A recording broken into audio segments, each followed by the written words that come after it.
in addition to the 2 major trips, he was also continued to do his presidential duties. He worked late in doing that, and he also prepared for the debate. And on top of that, there was obviously the jet lag, as you just asked about, and also he had a cold. And you all heard directly, you heard from him during the debate. He had a hoarse voice. Many of you reached out to me and my team and some other members of the White House asking what was going on. We confirmed that he had a cold. And so I think those 2 things, continuing obviously to do his duties as commander-in-chief, as the president. And so I think some of you here in this room can certainly relate. So, of course, their new line now is that not only did Biden have a cold, but he also had jet lag. He had been traveling a lot.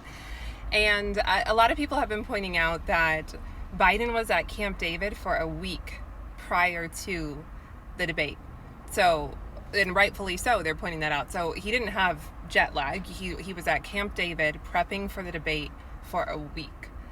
But on top of that, and I understand fully there's no good way to spin this, so they're just throwing spaghetti at the wall, but this is not a selling point for Biden. Let's say he did have jet lag that lasts a week. He shouldn't be president.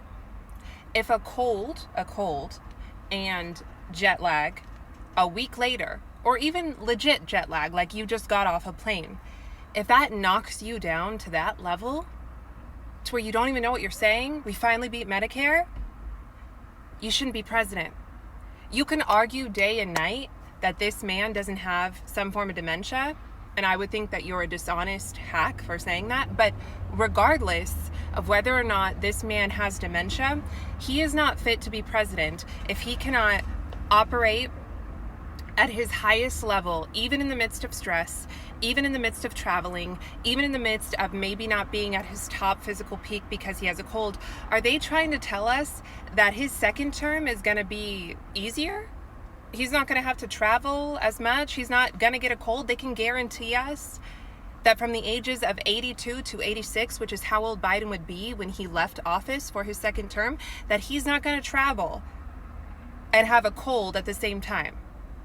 They can't guarantee us that. So if you cannot handle the pressures of probably one of the hardest jobs in the world, I mean, you're the leader of the free world, it doesn't get much more stressful than that, then you shouldn't be president.